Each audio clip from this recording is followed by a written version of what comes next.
Super star Prabhas హీరోగా నాగ్ అశ్విన్ దర్శకత్వంలో రూపొందించిన కల్కి 2898 ఏడి సూపర్ హిట్ అయిన సంగతి మనందరికీ తెలుసు. కలెక్షన్స్ పరంగా కూడా కల్కి కొత్త రికార్డులను అయితే నెలకొల్పింది. అయితే కల్కి క్లైమాక్స్ లో దీనికి కొనసాగింపు ఉంటుందని చెప్పిన విషయం కూడా తెలుసు.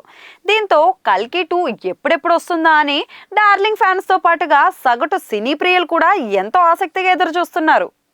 ఇక డైరెక్టర్ నాగ్ అశ్విన్ ప్రస్తుతం దానికి సంబంధించిన స్క్రిప్ట్ ను పూర్తి చేసే పనిలో ఉన్నారని అయితే తెలుస్తుంది. ప్రభాస్ ఎప్పుడైతే సినిమాకు రెడీ అవుతారో వెంటనే సినిమాను మొదలుపెట్టి ప్లానింగ్ ప్రకారం పూర్తి చేయాలని చూస్తున్నారు.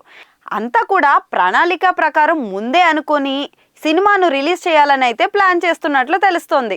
ఇక తాజా సమాచారం ప్రకారం కల్కి సెకండ్ పార్ట్ షూటింగ్ జూన్ మొదటి వారం నుంచి మొదలవుతుందని, మొదటి షెడ్యూల్లో కమల్ హాసన్ పై కీలక సన్నివేశాలను తెరకెక్కిస్తున్నారని తెలుస్తోంది.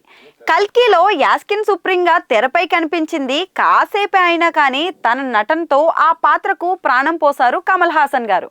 కల్కి అంటే కల్కి 2లోనే తన పాత్ర ప్రధానంగా ఉంటుందని కమల్ ముందు నుంచే చెప్తూ ఉన్నారు.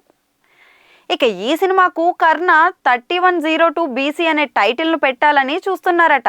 కల్కి సీక్వెల్ గా తెరకెక్కిస్తున్న ఈ సినిమాలో పురాణాల గురించి కూడా ఎక్కువగా చూపిస్తున్నట్లయితే తెలుస్తోంది.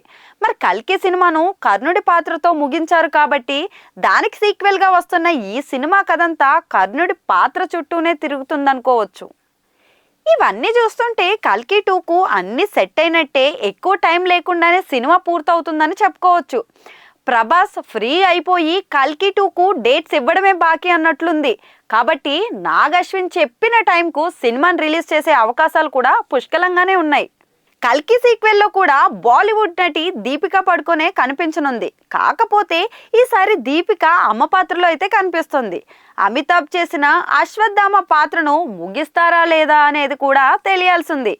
ఏదేమైతేనే కల్కి 2 మొదలవ్వక ముందే అంచనాలు మాత్రం బాగా పెంచేసింది.